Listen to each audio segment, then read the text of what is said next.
The first of the 5 key elements in Pilates, and probably the most important, is our lateral breathing. Breathing into our rib cage, breathing sideways. So, lying down on your back, bend your knees, and take your hands to the top of your rib cage or on your rib cage and feel your fingertips together.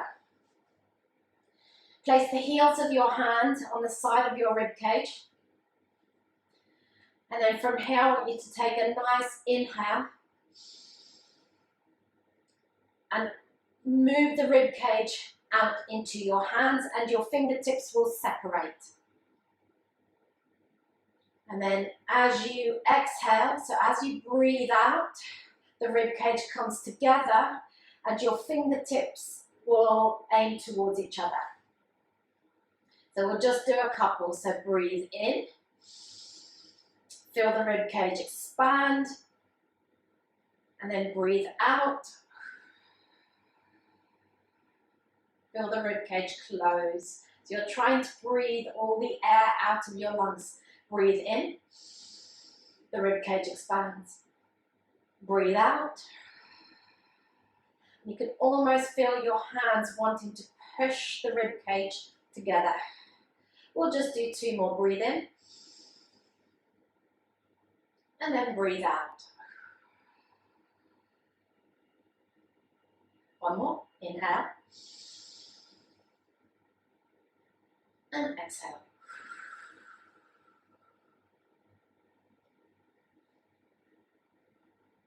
Doing standing exercises, we also need to breathe into our rib cage, so breathing laterally.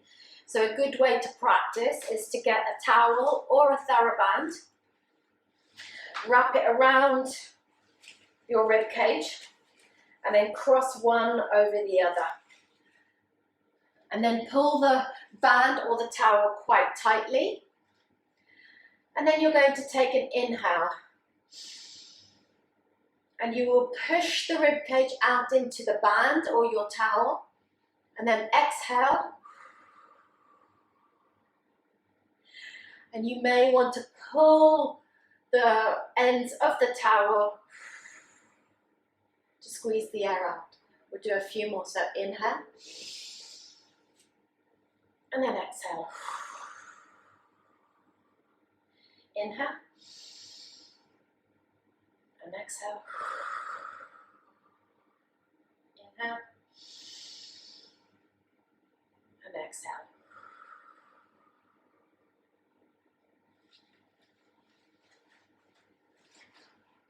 That is lateral breathing. The second of the key elements is centering, finding your neutral pelvis, creating a strong center, or as Joseph Pilates called it, your powerhouse. These use your transverse abdominis, your multifidus, and your pelvic floor muscles to create an internal corset. To find your neutral pelvis, we're going to lie down on our backs. You're going to bend your knees, and your feet are going to be flat on the mat. Legs and feet about hip width apart. Take your hands and make them into a little diamond shape or an arrowhead, and place your hands on your pubic bone. Your head, neck and shoulders nice and relaxed. Now what I want you to do is tip your pubic bone forward so you arch into that lower back. And your fingertips will point down towards the floor. Now tip the pelvis back, and your fingertips will feel as if they're aiming up towards your knees. Your whole back is then smushing into the mat. And then we'll do that several times, just rocking forward, fingertips down, and then rocking back and your fingertips point to your knees. 1 more, tip forward, arch into that lower back, and then pull everything down towards the mat. And then 1 more, down, arch into that lower back, and then backwards, so there's no gap at all.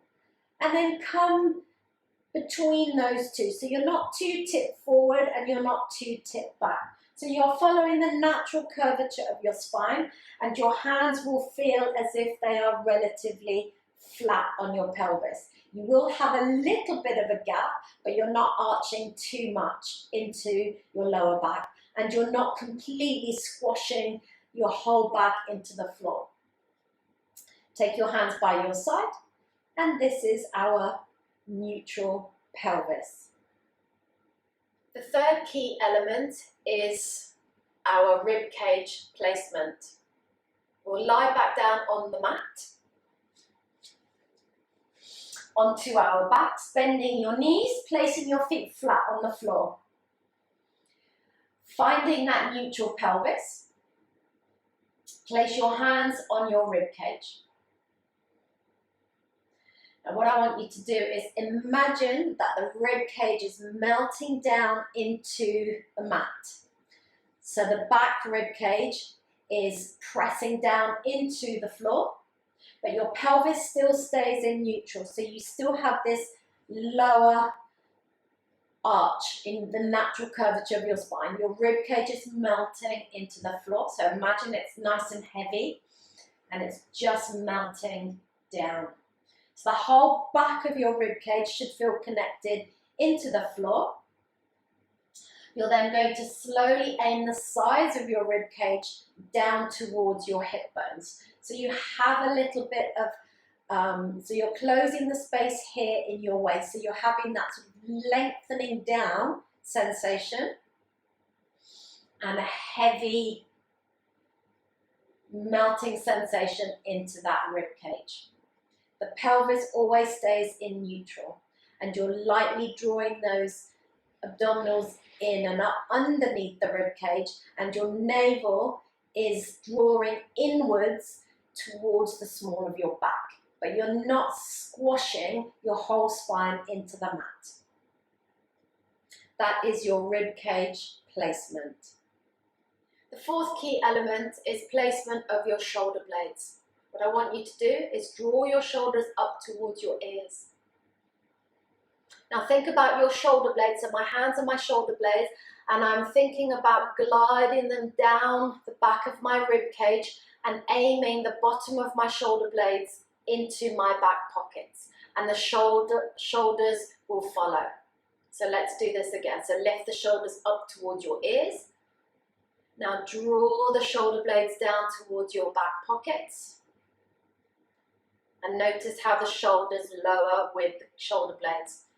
Lift the shoulders up. And draw the shoulder blades down. Lift the shoulders up. Now glide those shoulder blades down towards your back pockets. So when we say rib cage placement in Pilates, we want the shoulder blades gliding down towards your back pockets.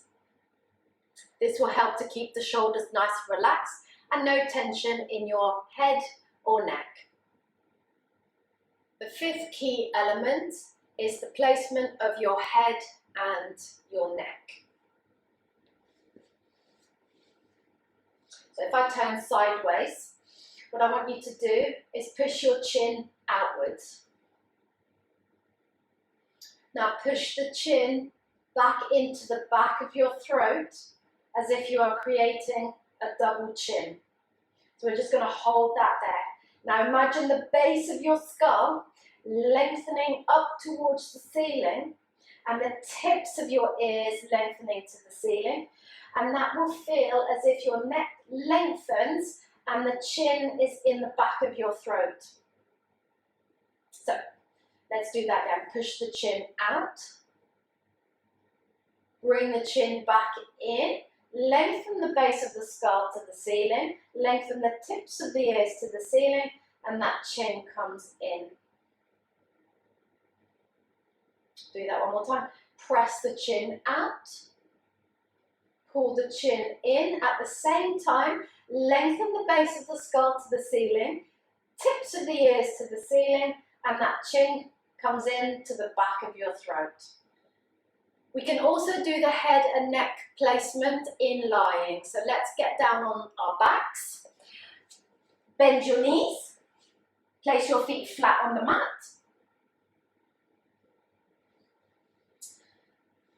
Take your pelvis in neutral. Rib cage placement, so lengthen the rib cage down to the top of your hips. Draw the abdominals underneath the rib cage. Navel pulling inwards towards the small of your back. Your shoulder blades are drawing down towards your back pockets.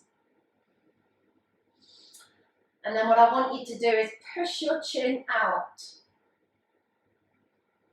Now push the chin in at the same time. Feel the base of the skull sliding along the floor away from you.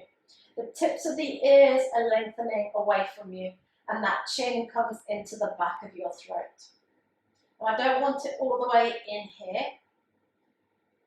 So we'll do that again. So push the chin out. Slide the back of the skull up along the mat. So up along the mat, tips of the ears lengthening away from you, and that chin comes in towards the back of your throat. And you're drawing your shoulder blades down towards your back pockets. Your rib cage is melting into the mat. Your abdominals are lifting up underneath the rib cage. Your pelvic floor muscles are lifting up underneath the rib cage, and your navel is being drawn inwards towards the small of your back, and your pelvis is in neutral. These are your 5 key elements in your Pilates practice.